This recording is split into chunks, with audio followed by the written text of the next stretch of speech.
Look, there's lots of stuff to talk about. I want to tell you about me handling myself pretty well against a terrible person in a bar. Oh yeah. So it's a good time to bring out my friend Dino Stamatopoulos. Let's bring out Dino. Oh shit.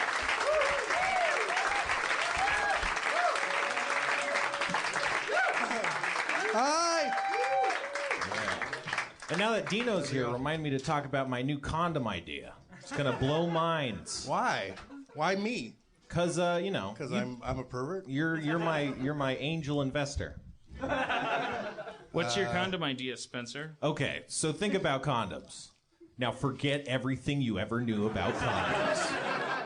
No, okay. Okay, remember a couple of things about condoms. That's my first problem. I never remember condoms. Right. Well, this one you'll never forget. So, I mean, essentially a condom is a sock, you know? Who makes your socks? You stuff it on the appendage. See, my first thought was, how big is your dick? You thought he had weird socks. I thought he had an enormous hinged dick. Dicks are very important to you. Feet are important to me. You know. But so, okay, right. It's like a sock. The only thing that's keeping it on is like friction and like elasticity. Elasticity, yeah. So, but then to do that, it has to be shoved all the way down the length of your shaft. Okay, so imagine, if you will, a shortened condom that's more like a head cap, right? And then at the end is a rubber band that goes behind your balls. So most of your shaft still has that exposure. It's not covered. But the tension of this rubber band pulling your balls towards the front, that keeps it on. I love it. I do that anyway.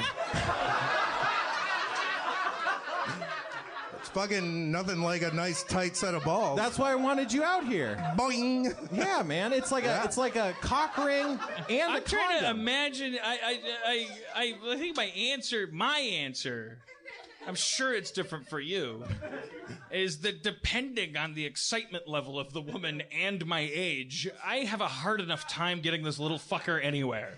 Yeah, but it would be tailor-made to your balls. There's things on it. Anything that's on it is going to fall off eventually. No, but it would wrap around. Did you ever have a cock ring on? Yeah, exactly. No, I've never had a cock ring on. I'm not saying that proudly. I don't mean that. I mean I'm self-shaming. Right. I do not have that honor, sir. You should, because apparently you and your girlfriend love your balls. Well, we just found that out. Yeah, and this would help.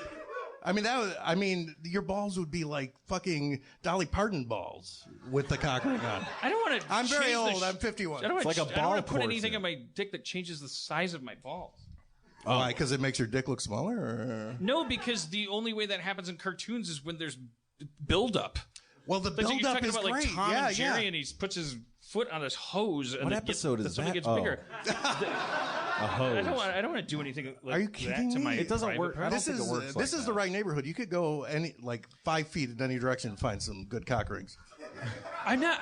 I wasn't implying that I couldn't find good cock rings. I'm trying to say. I'm just saying I think you would love them. No, well, I don't think I would. I think you would. You'd love it. Why would? What do they do? They keep you hard. Yeah, they keep they're you just hard. great. Why and- would you want? They're fun. You don't you- want to stay hard? What? They're Not stylish. well, isn't it kind of like? Are you like? What? Well, is it? I mean, it's like my therapist says that. You shouldn't stay hard. No, my therapist says sex is a destination, not an event. You know, Fuck like, your therapist. It's an event. What's the best thing ever? What does that distinction mean? It means that you're joining with someone and going somewhere together. I know that. Well, then isn't it a journey and not a destination? So, Yeah, you know that's the same thing happened when I said it's because of it's not the destination, it's the journey. But that's what these people are saying. But you can't apply that to sex and say it's not the sex, destination. It's the sex journey. They've already heard that. It's more powerful to say sex isn't a thing that starts to happen and then at some point stops happening. It's not like a thing that you need to accomplish, because that starts to set into a syndrome. So what's good about it then? What's good about what? Sex. Sex is because it feels good. Oh, so it's all about blowing your load on someone. But don't make that the goal, or you may never. Well, then what is the goal? To have fun and feel Yeah. good. It often involves blowing your load on people. All right, Constantly. I like that. I'm not making my therapist's point. It's all it is to say just take the pressure off. Like because that's this idea that there's possible to have like sexual dysfunction, sexual pressure, things that are happening where like you're like, oh, it's right. I know. It's the pressure that keeps me going though. Yeah, you could have a relationship. I love with having it. a You bad could be like, time I along bet the she way. doesn't think I'm gonna get I hard love on. it. I'm gonna show her. Then my screenplay's gonna be great. You can have like a create if it works. I've never written a screenplay. All right, so all right, now you see me too. All right, I brought you out here because Right. All right, Our bar night, bar day. Oh, yeah. this segment is called Dan Harmon Does It Mostly Right. It's a bad title. Do you have music for it? Most of my stories are about what a failure I am. It wouldn't be comp trolling if I wasn't just messing stuff up over here. See? That's Okay. great. Anyways, this is, like when Jeff Davis tells a story, it's like we've celebrated. He goes like, I went and got a brownie yesterday at Brownie's store. Did you hear about this price? I got Brownie 12 store? blowjobs. Everyone loved me. I went in and I looked at the brownies. There's like 9 kinds of brownie, and I said, "Do you have a chocolate extreme?" So I'm fucking the chocolate chocolate extreme. And I mean fucking the chocolate extreme. Yeah, and the story ends with somebody invariably, as we've pointed out, Grabbing his arm. someone in the service industry or a rock band grabbing Jeff on the arm and saying, "Thank you." So look for that. Thank you for wanting that. Thank you for ordering that. Who ordered the Furlamo Mama? Thank you. Where were we? We didn't even start. The bar. Oh, okay. So, anyways, my stories usually end with me shitting my pants and being a bad person. I think this story's I'm kind of a badass and an amazing person. Well, in it. don't give it away, but yeah, maybe. We'll see. We'll all be the judge. All right. So I just wanted to witness here. Yeah. We went into a bar, and there was nobody in it but one guy. And the bartender. And the bartender. Yeah. So we walked in, and it was dark and quiet, and there was nice music playing on either the jukebox or what have you. But in any case, there was baseball on the TV, and there was one guy sitting there, and the baseball was, the volume was on. It was blaring. I sat in the stools with Dino, the middle thing, bar's empty. Okay, great. Not thinking about anything. That guy gets up and he leaves. There's some money on the bar. There's a drink on the bar. I'm not sure if he's left or not. I say to the bartender, hey, do you know if that guy is invested in the audio of the baseball broadcast? What? So I don't want to. Does he need to hear the baseball? Because I would love to. You want me to mute the baseball? Yeah, I don't want to be an asshole. Well, no, I want you to mute the baseball if that guy, unless that guy loves the baseball sounds. I think he left. I'm going to repeat that. I think he left because it's kind of an important thing. At this point, I'm thinking Dan's over-explaining it, but this guy's still not getting it. You're. I mean, I'm not. I don't mean to throw you under the bus, but I'm just saying, like you're making fun of me a little bit. Like you're going like you're over fucking doing. Yeah, yada yada. Just ask him to turn it down. And I'm like, okay, I'm gonna compartmentalize that shame because it keeps me from violence and and you'll understand sooner or later. And then this guy is like I just wanted this guy to understand. Right. That like definitely do not mistake this for me being entitled to fucking control over the sensory environment of this bar. Yeah, you're going beyond the Call of Duty. And he said, I think he left, and I was like, then my blue sky would be no baseball audio. He's not embellishing this, by the way. And just this, and he's like, can do whatever. And it's a baseball goes on mute. Music comes up, and we experience for 4 minutes and 17 seconds the version of life I still feel entitled to somehow. Yeah, when there's no one else in the bar, we should just listen to the music, and we don't have I'm talking about work with Dino, and so at some point during that, all of a sudden, then I was like, what? The jukebox ended. This thing. So all of a sudden, you're kind of conscious of the fact that the baseball audio is back up. Yeah, you noticed this. I didn't.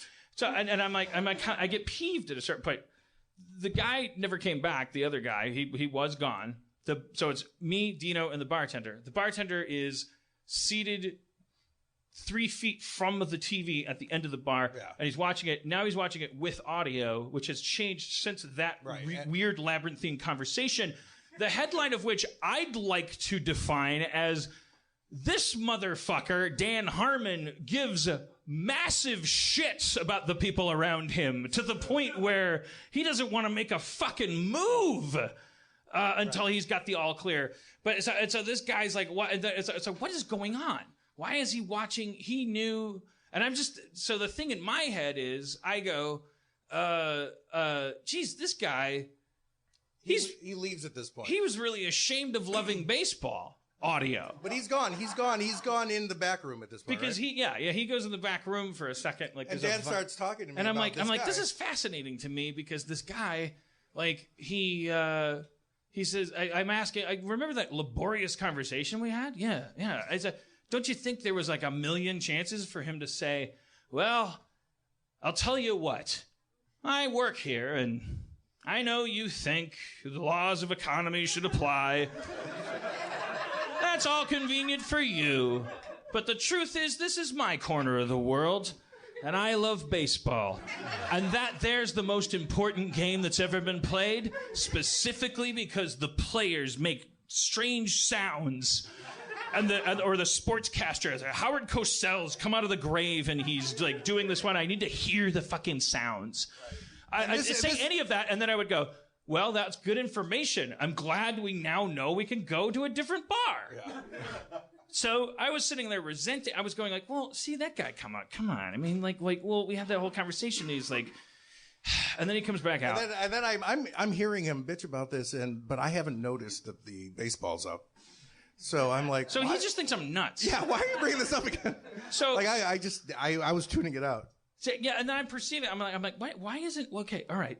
So and then the guy's like sitting there, and it's like Dino keeps talking, and I'm like, and now I'm just like, I can't hear anything but the fucking TV, and so I do this weird thing, like a 6-year-old would do. And I'm still lost. And Dino doesn't know why I'm doing this, but I'm like staring at my Amstel bottle, and I just lock eyes with the Amstel bottle, and I just start to do my impression of the sounds coming from the TV. Really loudly. Really loudly meaning I was matching I wanted to simulate. Well, if that should be in the bar. Then if that was in a chair over here, then this is what that would sound like. And so I was just like, strength! The Johnson was a guy who's doing 4 things. Oh, that's going to be fun. And it's a great night for sports of Major League. So the dichotomy. So, well, Johnson, 3 yards, come to the team. We'll go with half, over there, hard. It doesn't even end there. Then there's like a Arby's commercial, like, Arby's, yeah, roast beef. Well, so a commercial comes on, and it's like, by the way, sports don't mean joy. Sports means every 4 minutes you got 7 minutes of corporate fucking propaganda. Don't tell me you can hang out in a bar and keep to your fucking like ideological guns and you're bathing yourself in Jerry Springer and Carl's Jr. commercials. Fuck you, you're not punk rock. Kill yourself. But it's a fucking commercial. So like sports commercials are worse than sports. Like, why do you even watch them? So I just start going like Carl's Jr. Oh, it's gonna be a hot time in your town. So catch them. So at this point, it dawns on me what's going on. I'm like, oh, okay. It's an empty bar. It's me and a guy staring at a television whose job is to bring us drinks, and who I have made a pact with that the baseball audio. Would be silent. It's now blaring it, and I'm doing the opposite. And Dino's going like, "What's going on? What's happening?" And so I finally, I gotta go like, "Oh, it's like a mustard ketchup," and like horseradish. I'm like, Jesus Christ! What the fuck am I listening to? I'm in a bar, and I said that, and like fucking, it wasn't. I want you to understand, like, if you were editing this in iMovie, you would not. There wouldn't be any space between those lines of dialogue. He was waiting. Like it's like when you're really, really mad at somebody and you're really ready to go. Like I want to make it clear, like, that's how dramatic that was. It's like I said, what the fuck am I? I was in a fucking bar. What the fuck am I listening to?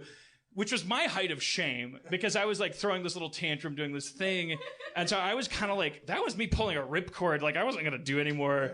I don't know, who knows what I would have done, but I was being a baby and I was feeling like a baby. And like at the height of me doing that, though, the crazy thing, as I go, what the fuck am I listening to? What the fuck am I listening to? Silence, look over at this 6'5", beefy armed, fucking bespectacled, but in a way that makes you think maybe he just needs murder vision. Like, not a guy if he was a bouncer, I would not question. It's like I'm intimidated by everybody, but like definitely could have killed me. And he was like, "What am I listening to?" We look at him and he goes like, "Fucking talking about this bullshit. You fucking talk about your Netflix deal, you fucking industry hack." This guy had an axe to grind. How can you have that much backstory and be watching broadcast cable? That guy needs to be a Blu-ray collector. Like, he's fucking rich as a character. I was like, industry hack? And he goes, yeah, you come in here talking about your deals. You got this deal and that deal. And I was like, we're just laughing. And I'm not proud of that, but I just started like I was like, because I'm like the guy was like, I felt bullied, and so now it's easy to like I'm the bully, but it's like I didn't feel that way. I felt like an underdog, so I was like, oh man, wow, and silence, empty bar, and then I said, "Am I going to repeat it or you?" Maybe if you do it. I got to think of what it was exactly. Is there a bat in here? Hey, you hit it. Sorry, is there a Buddhist around? I said, man, the time and energy it takes to make you honest. Right, yeah. And all he did was look down, and he didn't say another word. And we got up and we fucking put down our. He tipped him like $30. I drank and I feel like Jeff Davis would do, which is I sat there and I planted my feet and I drank to the bottom of the glass and then I went. Put the glass in the bar. I walked out. Yeah. I felt like Jeff was on my shoulder going like. No, it was beautiful. And fucking let that fart sit there. Don't say anything. Don't say it. Yeah, you didn't say anything more. You said the perfect amount. It was perfect. Anyways, bullies. Am I right, people? I'm kind of on that guy's side. On the bartender's side, you know? You are on the bartender's side? Have you ever heard fucking LA people talk about their fucking bullshit? It's the worst experience. Yeah, but here's the thing. Imaginable. Here's the thing. We asked him to turn the music up. We didn't ask him to just turn the sound down. We said we want to hear the music. Yeah. Also, by the way, if you have the word hack in your vocabulary and you're a bartender, you better be the best fucking bartender in the world.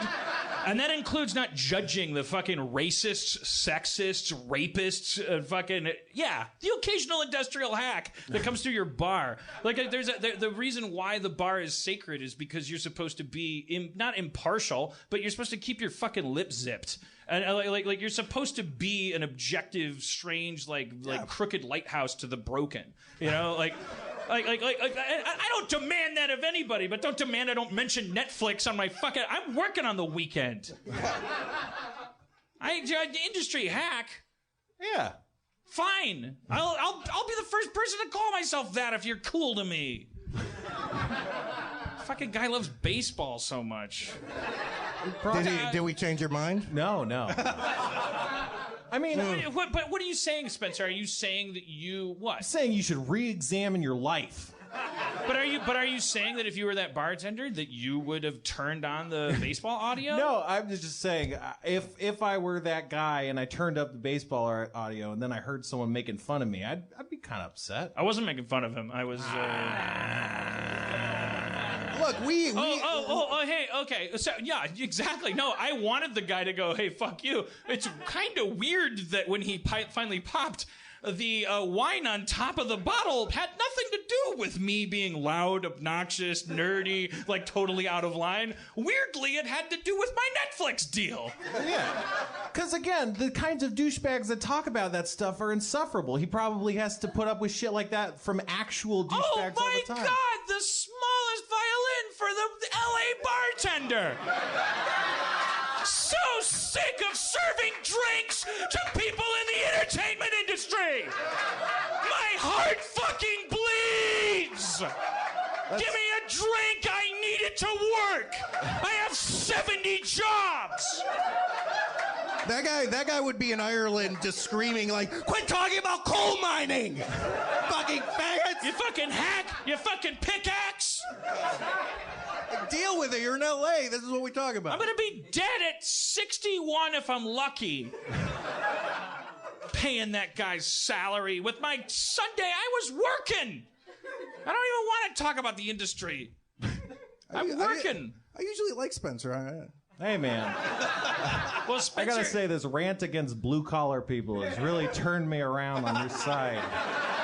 It's not a rant against blue-collar people. How that's dare my you point. be upset with the My douchebag. rant is about is about allowing the term blue-collar to be applied like to people. That guy didn't lift shit. He was during his fucking dishonest. tirade. He turned that baseball up in a passive-aggressive I think way. you guys both could've just asked. glanced off each other at the wrong way, and then you both got mad. Yeah.